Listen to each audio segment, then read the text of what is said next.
Hi friends, welcome to the NPTEL course Business Development from Start to Scale. We are in week 11 with the theme of Strategies for Markets and Industries. In this lecture, the 51st in the series, we discuss the topic of growth strategies. A study of the structure of an industry is an essential requirement for successful business development. Competitive forces, collaborative forces, entry barriers, mobility barriers, exit barriers, company level performance, and industry attractiveness together constitute the industry structure. The structure of industry influences the types of generic competitive strategies that a firm can pursue in the industry. There are three generic competitive strategies for growth, as I have outlined earlier. At a generic level, every firm consistent with its profile can pursue one or more of the following generic competitive strategies with respect to its products or services. And these generic competitive strategies help the companies drive their growth profiles. Cost leadership. Under this strategy, the firm achieves the lowest cost position relative to competitors. This gives either the pricing power or margin power for the company. Under the differentiation strategy, the firm provides superior features relative to competition. It gives the firm the ability to charge a premium for the features it offers. Under the focus or niche strategy, the firm focuses on a particular segment relative to competition. It provides a long-term sustainable advantage based on the special unique features and or the premium price. These prescriptions work at a high level and must underpin individual strategic actions that could be quite varied. What are the strategic marketing dimensions that we have considered so far? In our discussions, we have considered that business development is closely allied to strategic marketing, and there could be several dimensions of business that could be deployed in terms of business development. Specialization, diversification based on the target customer served. Branding based on the resources deployed to position and promote a product or service. Push versus pull type of demand for the product or service rather than push by the channel. Channel type in terms of captive, multi-company, multi-channel, etc. Product quality based on what best the company can do. Technology, pioneering, differentiating, or following type of technology. Price position based on target customers served and enabled by cost structure. Service based on the product performance and customer needs. Finance based on the financing support that the product and the customers would need. These strategic dimensions need to be internally coherent and consistent with the objective of being synergistic as a wholesome strategy. Let us look at the dimensional coherence. Let's say a company has design capability and the company has also a production capability. Different companies will vary in respect of their design capabilities and the production capabilities. To portray this matrix, let us look at design capability being one of the follower type or the pioneering type. Similarly, let's look at production capability being narrow or wide. Under this classification, we will have companies that are positioned in different parts of this grid structure. Individual companies adopt strategies that position them with respect to their customers and with reference to their ecosystems in different places. The challenges the companies have are in terms of where to move, how to move, and when to move when many clusters are possible. Let us look at four important clusters. Let us say your design capability is a very basic design capability at the level of followership. Let's also think that your production capability as a company is very narrow. This is where most companies lie.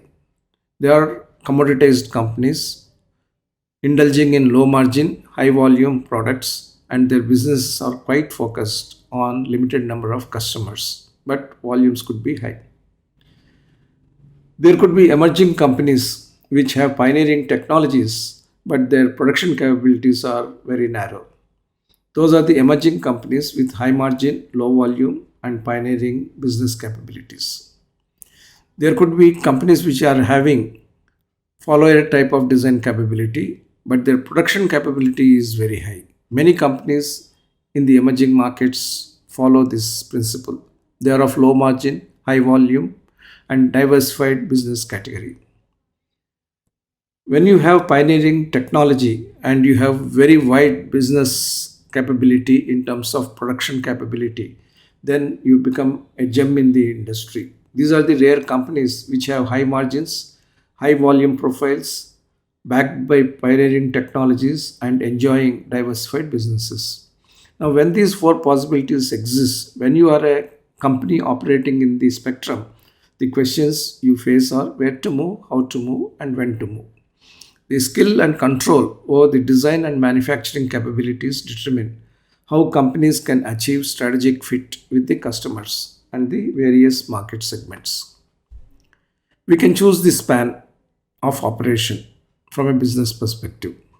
Let's look at two dimensions. The x-axis here represents the homogeneous target customer segments. These could be few or these could be many. The y-axis represents the strategic dimensions that a company could pursue, S1 to S9 as an example. To take an example, you can look at the business of hair oils. There could be as many as 20 types of hair oils which a company can develop and manufacture. But each of those hair oils need differentiation and distinction, and they fulfill the requirements of certain target customers. So you can have hair oil portfolio that meets several target customer segments requirements and has several types of strategic dimensions to position the product. But not all companies can achieve such a wide portfolio and wide manufacturing or business capability. So let's look at this matrix. You can see several rectangles. You can see smaller rectangles. You can see ovals, circles. You can look at triangles. But where you would like to operate in terms of the match between the target customer segments and the strategic dimensions that you would like to have is an individual company decision. While it may be tempting to diversify in terms of both the dimensions, the investment intensity of such a move needs to be carefully assessed. You can have many dimensions but few customer groups, or you could have many customer groups but few strategic dimensions. That's how you would optimize your investment deployment. You can also look at label driven growth. Companies can choose to drive growth by label diversification and co-branding of products wherever feasible. Label is the brand that you have on your product. Your marketing could be on own label and own outlet. Your marketing could be on own label and multiple outlets. It could be on others' labels and others' outlets. And it could be on own and others' labels and mass retailers. And the lineage in such a case could be non-exclusive and exclusive in respect of each of those common choices that you have. If you are on own label and own outlet, you would be an exclusive company having exclusive niche. If you are on own label and multiple outlets and your lineage is somewhere in between exclusivity and non-exclusivity, you would have mono label, multi-channel nature. If you are on others labels and their outlets, you will be subcontracted mass market group.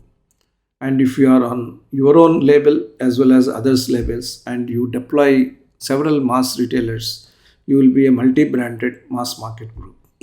Your pricing power reduces as you move from an exclusive niche to multi-branded mass market group.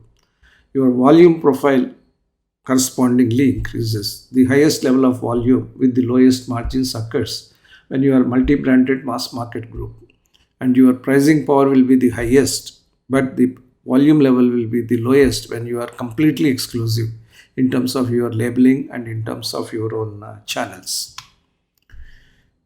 We have thought about market evolution versus demand evolution, but I would encourage you to look at market evolution versus industry evolution as part of this lecture. We always focus on forecasting market evolution. It is important to focus on industry evolution because industry sets the boundaries of market evolution. Many of the evolutionary process of an industry tend to have overwhelming impact on the market evolution.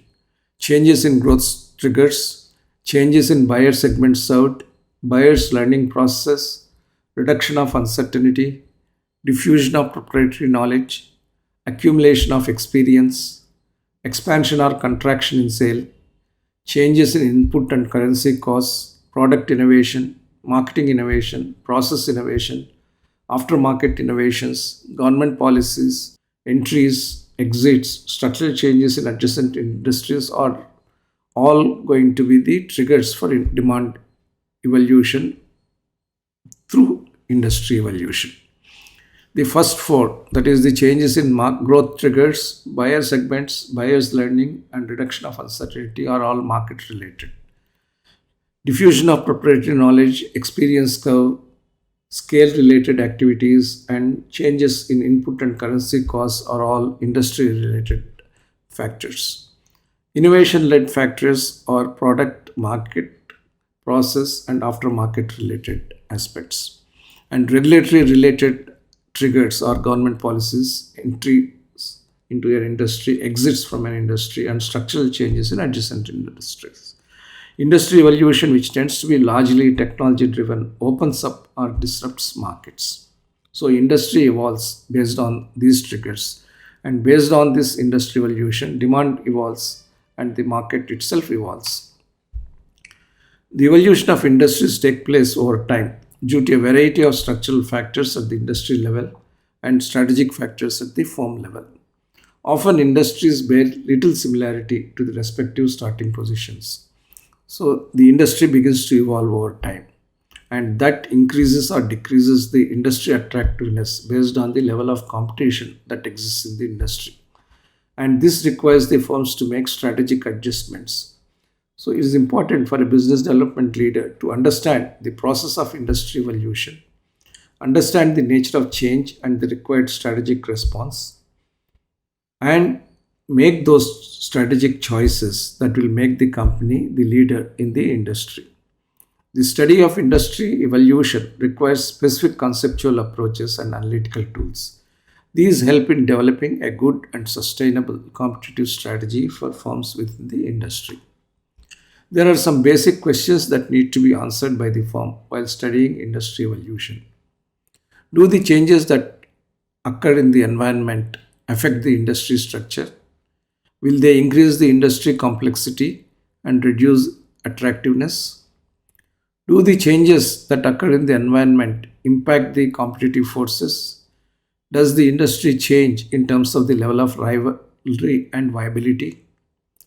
Do the changes impact the strategic groups and or entry, exit and mobility barriers?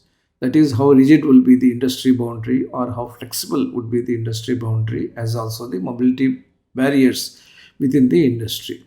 We have to question, as business developers, each competitive force, understand the underlying economic causes, and profile the significant evolutionary industries as far as the industry of interest is concerned. These changes will have a strategic impact if the structural parameters evolve as above. Otherwise, they will just pass off as mere tactical issues. So, we need to understand which factors and which triggers are tactical and which factors and which triggers are going to have long lasting evolutionary impact on the industry. The concept of product life cycle is very important. It is an integral part of industry structure and company competitive strategy. We all know that there are four phases in the product life cycle. The first is the introductory phase, the second is the growth phase, the third is the maturity phase, and the fourth is the decline or extension phase. And in this graphic, we have plotted the product life cycle as understood in the classic sense in terms of product category sales in real currency vis-a-vis the time in years. And we also have plotted the profit per unit in terms of real dollars against the time scale. What is important to note for you here is that I have divided the growth phase into two phases. One, that of pure growth, and the second, one of growth with competitive turbulence. Because when companies see high growth happening in an industry, they enter the industry, and that leads to competitive turbulence in the growth phase. So when you look at the S-shaped curve, it is fairly obvious.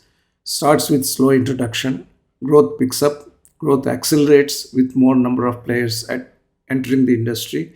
Then the industry hits a maturity phase where the demand will be there static for a long time. Then the decline or plateauing phase starts. A plateauing phase is quickly followed up by a decline phase. But the decline phase can also be converted into an extension phase. You can have life cycle extensions through new product innovations or through new market innovations. It is instructive to see how the profit curve behaves in the corresponding phases. During the introduction phase, there would not be profits, there would be losses. So it dips into the negative zone. The growth phase will be accompanied by increasing profit per unit. However, towards the end of the first solid growth phase, profit starts plateauing. In the growth with competitive turbulence phase, profit would be high, but it will start showing the signs of definite decline. In the maturity phase, that decline will little accelerate. And in the decline or extension phase, the profits will be at the lowest levels ever encountered in the product life cycle. Competitive turbulence is a subphase that occurs after the first flush of growth and continues till the beginning of the maturity phase. We have discussed technological substitution, technological disruption in the earlier lectures. Let's look at some of the aspects of that. Let's say there are two types of industries. One, a threatened industry, which is actually an incumbent industry. And why is it threatened? Because a new emerging industry is coming to shape. The telex industry was a threatened industry because a facsimile based industry began to be the emerging industry. An incumbent industry becomes a threatened industry when an emerging industry arises based on technology edge. A threatened industry can go up to a particular point without any fear or loss of business as long as it is not threatened by emerging industry. Let's say we have on the time scale years and unit costs on the y-axis. And when you have an emerging industry coming into the competitive landscape, the costs for the emerging industry would be high because it is essentially based on new technologies and new facilities. However, when the cost differential compared to the incumbent industry become less, then the existing industry becomes threatened. There are two options for the existing industry at that time. One, invest in better technologies to lower costs, or let the technology atrophy, let the sales decline, and let the costs increase. And when that happens, the threatened industry is fully threatened, and there is no option for the threatened industry except moving out of the zone of existence. Incumbent industries therefore have generally two options: invest to improve, or do not invest and let technology atrophy. The illustrative pattern of technological barriers and industry evolution is also important. Technological developments in an industry can help raise technology barriers in an existing industry. Let's plot technological mobility barriers on the y-axis and the years in the x-axis. There would be proprietary know-how, which is of the high order when the company starts operating or when the industry starts operating. Over a period of time, the technological mobility barriers keep reducing because technology becomes commoditized. That's when the R&D must step in. It should achieve economies of scale in the R&D function for complex technologies, and these will raise barriers. When that happens, the technology diffusion process starts taking shape and the barriers go up. Higher barriers will help the company achieve dominance, whereas if the economies of scale in R&D technologies for complexity do not happen, the lower barriers will lead to increased competition in the industry and finally atrophy of the existing firm. So without new R&D led complex technologies, the entry and mobility barriers in an existing industry will keep falling, bringing in newer competition and making life difficult for incumbents. When you look at the product life cycle, we have seen that four distinct stages remain. For the purpose of this analysis, I am talking about introduction phase, growth phase, turbulence, maturity phase, and decline phase. It is a S-shaped curve of 4 stages as we have seen, and each stage is characterized by a point of inflection in sales growth. Let's analyze these 4 phases in terms of several factors. Let's start with buyers. In the introduction phase, we will have very few curious buyers, but the market share will keep increasing as the buyers latch on to the new product. In the growth phase, the buyer velocity increases. There would be high market share for the company. And when you reach the turbulent growth and maturity phases, the market will be one of mass market characteristic. Market share will be volatile because of the competitive turbulence, more players would be entering the industry.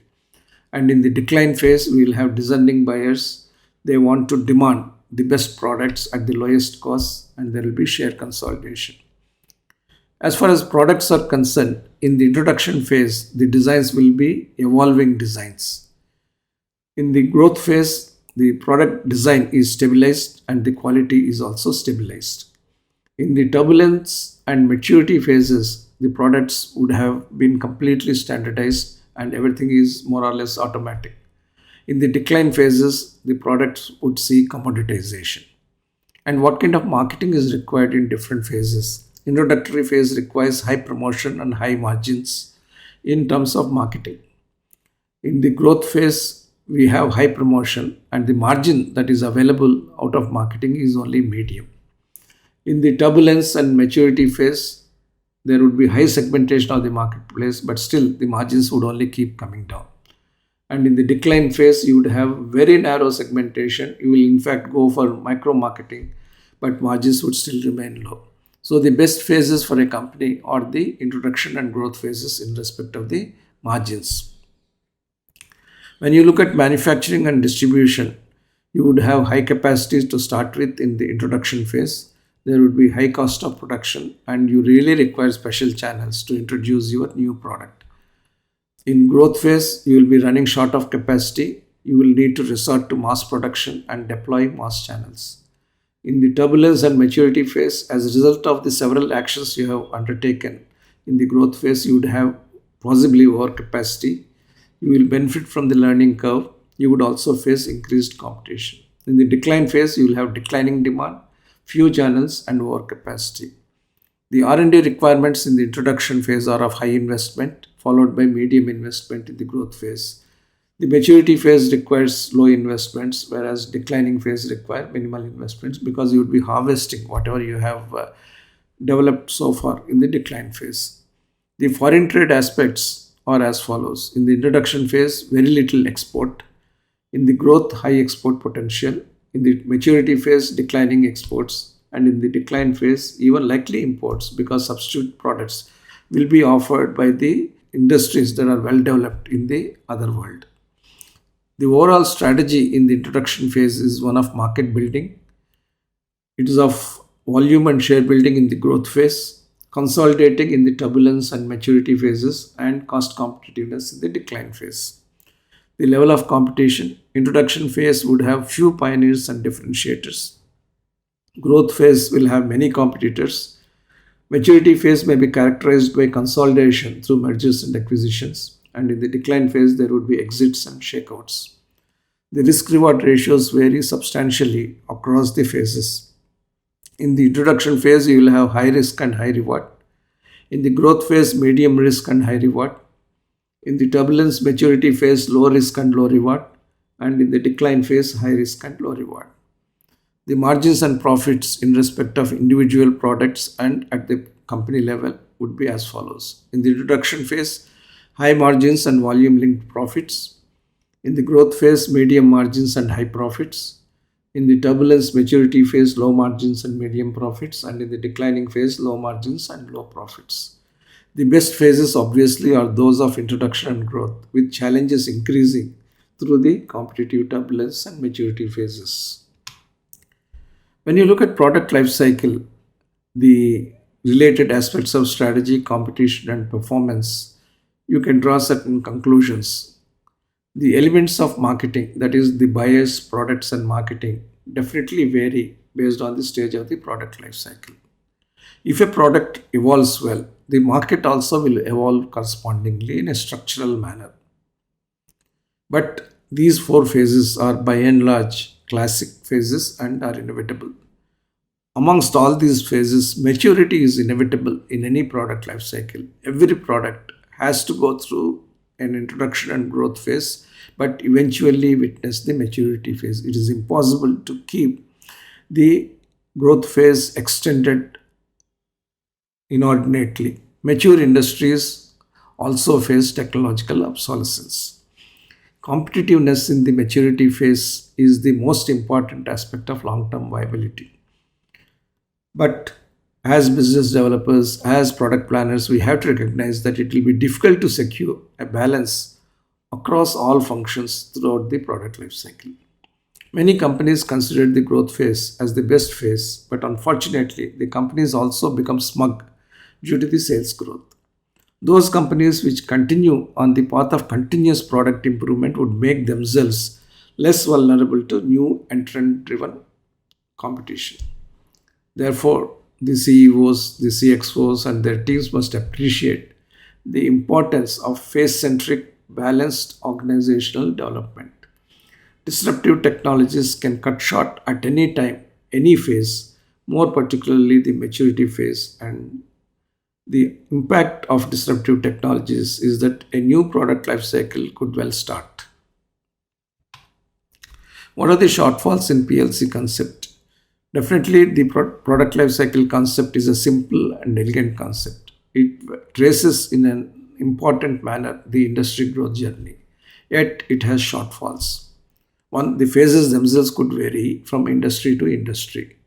Product related variability brings uncertainty of overlaps. In some industries, the phases could skip. Industry growth is not necessarily S-shaped for all the products and for all the industries. Sometimes phases such as introduction and growth may be short or long, and there could be transitions across the industry phases without covering all the phases. There could be overlaps of products. Industry could comprise multiple products, and when an industry has multiple products, the product life cycle is influenced in multiple ways. Therefore, product life cycle, though elegant, is not a universal solution for industry evolution. Companies can influence the curve in a variety of ways. Nature of competition varies over time. More variables than product sales are therefore required to be studied for successful business development. Product life cycle is too simplistic under contemporary conditions. We cannot define industry evolution through just one pattern of sales growth. A product can be well understood with product life cycle, but industry is influenced by several other additional factors. What is the path of evolution for an industry? Industries evolve due to forces that create incentives or pressures for change. These are called the evolutionary processes. The industry starts with an initial structure and reaches a potential structure. What are the characteristics of these three structures? Initial structure is one where the industry is small. It has strong technical characteristics, it has emerging economic characteristics, and it also has variable buyer and supplier power. The has intermediate structure as well. There you would have changing levels of Potter's five forces and other economic forces. And what is the final potential structure? It is a large industry structure where commoditized technical characteristics abound. There would be competitive economic characteristics. There would be strong buyer power, strong supplier power. Threat of substitutes would be very high. High level of industry rivalry would exist in the potential high long-ended structure. Besides product life cycle, competitive forces, industrial and economic, must be studied to define industry evolution. What are the triggers for industry evolution? There are three principal types of industry triggers: market related, demographic, geographic, psychographic, behavioral, which we have considered earlier, needs, products, services, adjunct, substitutes. These are all market related. The technology related triggers are how proprietary the technology is, how pioneering the technology is, how innovative the technology is, whether the technology is of enhancing type, improving type, diffusing type, or learning type, whether the products, process, and marketing or technology oriented. These are the factors in the second set of technology related triggers. The strategy related triggers are the investments in products, process, and facilities, responses to regulatory mandates, geopolitical considerations, and the like. So, when you make investments, you increase capacities in an industry. Along with that, you increase the level of competition. That leads to shift in structures, and the ultimate idea of every firm is to cater to more number of customers with more number of products and enhance the growth. But in this process, this industry structure gets altered in multiple ways. For every new technology, all of these factors need to be forecast to understand the evolving structure of the industry. What if the technology changes rapidly? What if more entrants come into the industry? What if the markets change? Things like that.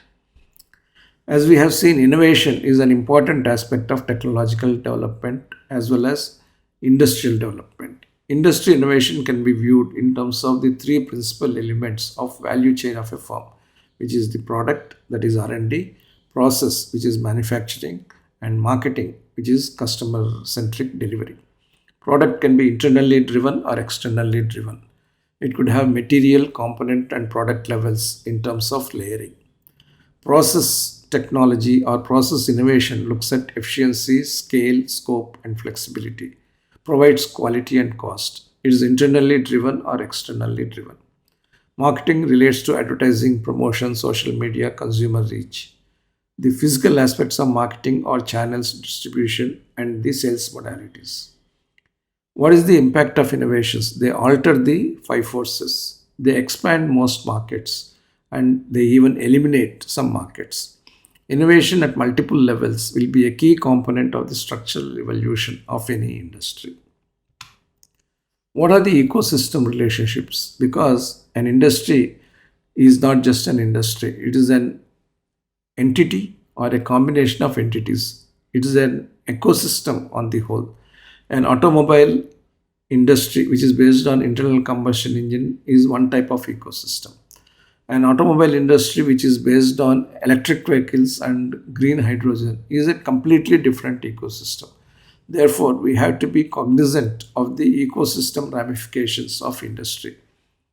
The higher the industry concentration, the higher the mobility barriers, and vice versa. If mobility barriers are low or falling, the industry concentration declines. High exit barriers deter industry consolidation. The industry will be characterized by many unviable firms. Long run profit potential depends on future industry structure. Industry evolution changes the industry boundaries. Conversely, transformative product actions can redraw industry boundaries.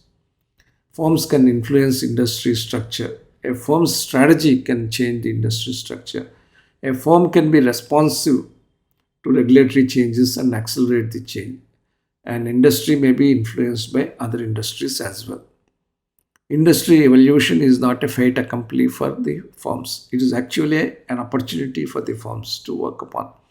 In all the industries we are seeing today as being under transformation, be it the automobile industry, be it the energy industry, be it the oil industry, be it the foods industry, the important aspect is that firms are developing technologies, firms are innovating in the business as well as in the marketing fields to be able to change the structures in favor of the triggers they are exercising as the levers for technological and industrial evolution.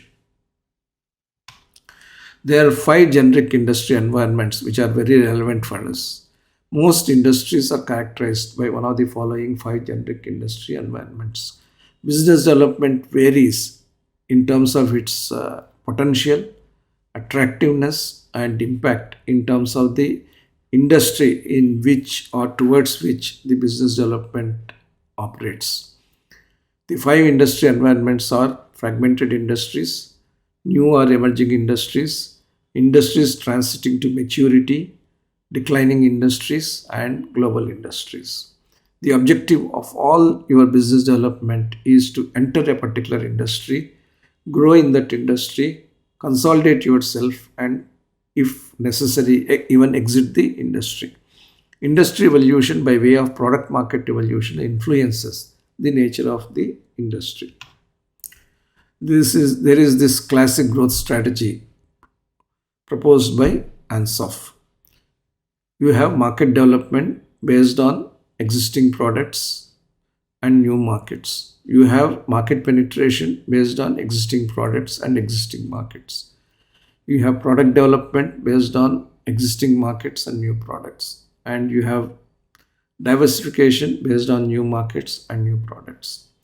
But the risk level increases as you move from existing products to new products. Similarly, the risk level increases when you move from existing markets to new markets. The growth strategy has to take into account the risk that is involved in the product development and market development aspects of business. And the risk arises from the unpredictability of new technologies and the costs involved in developing new markets, particularly based on new products. So that is the opportunity and challenge that lies in the growth strategy.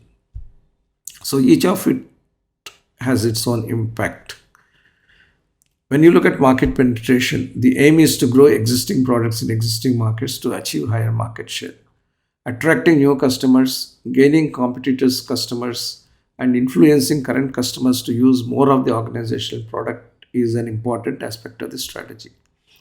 Increase quantity and frequency of purchase through package design, package size, marketing communications, and advertising. When you have a recessionary environment, you make small packs so that more people can buy those things with the lower amount of money that is available.